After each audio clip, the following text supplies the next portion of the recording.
So how do you not die when you're building something big? Or put another way, how do you function at your highest possible level when you're just completely immersed in creating something amazing? That's what I'm talking about today on the Good Life Project Jam Session.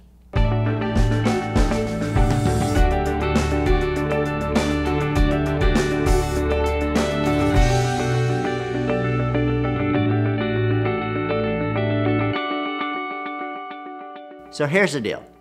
You're an artist, you're an entrepreneur, there's something you're obsessed about. It's calling you, it's pulling you, it's just like drawing you in, which is the most amazing feeling in the world. To be able to actually love something so much that you feel not pushed from behind that you have to do it, but pulled from in front, that you want to do it, you just want to do it all day long. You want to build, you want to write, you want to paint, you want to draw, you want to sing, you want to record, whatever it is. One of the most incredible feelings you could ever have in your life. But there's a dark side to it very often, which is that it calls you so fiercely that it makes you want to do this every second of every day. And one of the dark sides has to deal with relationships, but we can talk about that in another jam session because I'm sure we're going to have a conversation about it at some point. But the dark side I want to cover today is what it can do to your body and to your mind. So when we actually kind of go into the work on that level, and we stop taking care of ourselves, we destroy our ability to do the work, the very work that we want to do on the level that allows us to feel amazing about doing it. And this happens all the time. And confession time, it happens to me on a regular basis. I gotta tell you something. I'm an entrepreneur, I've been a lifelong entrepreneur. I founded a yoga studio, one of the largest yoga centers in New York City. I taught yoga, I practiced, I taught meditation. Dirty little secret, for a chunk of that time I wasn't doing it. And for chunks of time now, I go in and out of personal practices.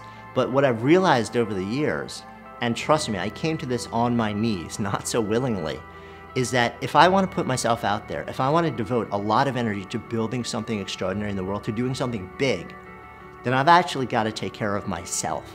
And this is one of the biggest things that makers and entrepreneurs and artists and creators and founders stop doing the moment the thing that they're working on starts to get traction. Because it feels like it could consume every waking minute of your life. And you let it consume every waking minute of your life. How do I know? Because I've done it. And sadly, because I'm human, I'm probably going to do it again. But what I try and do now is I create a set of practices, a daily practice in my life that pulls me back and that resets my system and also fuels me and allows me to function at a higher level on one side. And then when I'm spiraling into a place where I'm becoming unhealthy, it stops that very quickly and brings me back to a place of equanimity, of being ready to actually function at a higher level. So 3 practices, 3 things that I would strongly recommend. These are performance optimization and mindset optimization things. And you're not going to love hearing them because you know them already. But I'm going to tell them anyway, because this is the secret. Practice number 1, this is my core. No matter where I am in the world, no matter what I do, no matter how much I travel, every morning starts with me with a sitting meditation practice. My practice is mindfulness.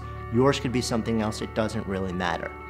For me, that is an incredible mindset reset because it not only affects the way that the whole day flows from that point forward, but for me, the mindfulness practice allows me to drop all the negative storylines that make me spiral out of control when I lean into that abyss of uncertainty and ambiguity and take action over and over, which you do as a creator, and all the self-talk comes spiraling at you and says, you suck, don't do it, stop what you're doing, you're not good enough. The mindfulness practice allows you to drop those storylines a lot quicker. So not only does the research show that it's a really powerful tool for removing stress and also functioning at a higher level, seeing more things, problem solving, becoming more creative, but it also stops the negative storylines of the creation process. So mindset, meditation, mindfulness is my practice. Second, movement. Move your body every single day. The research is so powerful on this. If you're trying to create something from nothing in the world, whether that's a gallery show as a painter, or whether it's code as a developer, or whether it's a business as an entrepreneur, or whether it's a career path that's extraordinary as somebody who works in an organization, and you're not moving your body on a daily basis, or at least 3, 4 times a week, you are doing yourself a massive disservice. And don't tell me you don't have the time to do it. You do have the time to do it. In fact, you don't have the time not to do it, because movement makes you so much more effective at what you do. It creates its own time. But guess what? You won't actually understand that until you're doing it. So from the outside looking in, you can't imagine having the time to do it. From the inside looking out, you cannot imagine surviving the process without it. It is that effective, and it creates the time to do it. In fact, it creates a lot more time, because you become so much better at what you do and you function so much more quickly. Practice number 3, fuel. Fuel your body in a way that allows you to function at a higher level. So I can't tell you what nutrition plan you should follow. I'm not the nutrition guru, the diet guru, but what I can tell you is that we all know that there are certain things you should have in your diet, and there's a lot of stuff that you probably want to remove from your diet. And go out there and pay attention to how you're fueling your body. In a very past life, I was a big firm lawyer. I survived largely on crazy, crazy hours, and every meal was ordered in because I didn't go home a whole lot.